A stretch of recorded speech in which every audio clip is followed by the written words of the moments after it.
While I may be the first woman in this office, I will not be the last. The words by Kamala Harris, who made history to win the second highest US office. The news in detail.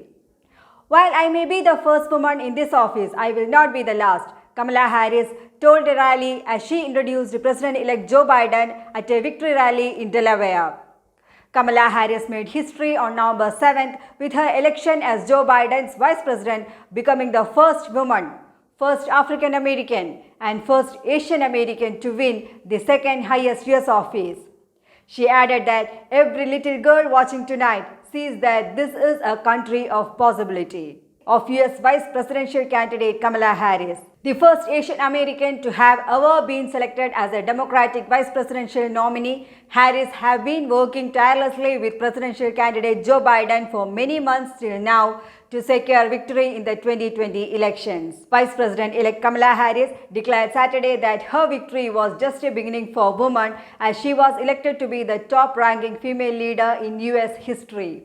Kamala Harris, the first black woman and first South Asian American woman to become Vice President-elect, began her victory speech by quoting the late Congressman and civil rights leader John Lewis, who said, "Democracy is not a state, it's not an act." She also remembered her late mother and said, "While I may be the first woman in this office, I will not be the last."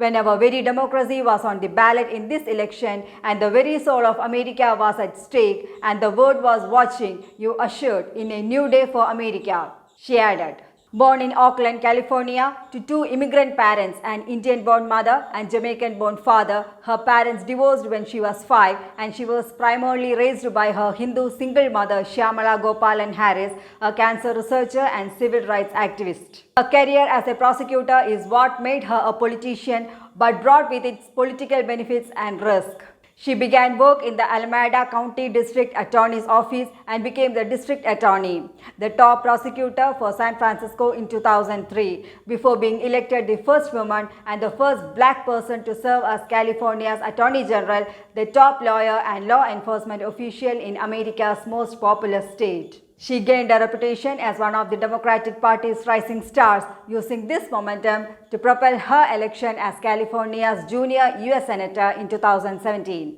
The election result came after more than 3 days of uncertainty as election officials sorted through a surge of mail-in votes that delayed the processing of some ballots.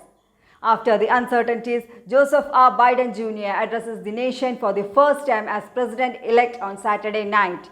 In his victory speech, he emphasized a message of unity and said the time has now come to heal and restore the soul of America. "I pledge to be a president who seeks not to divide but to unify.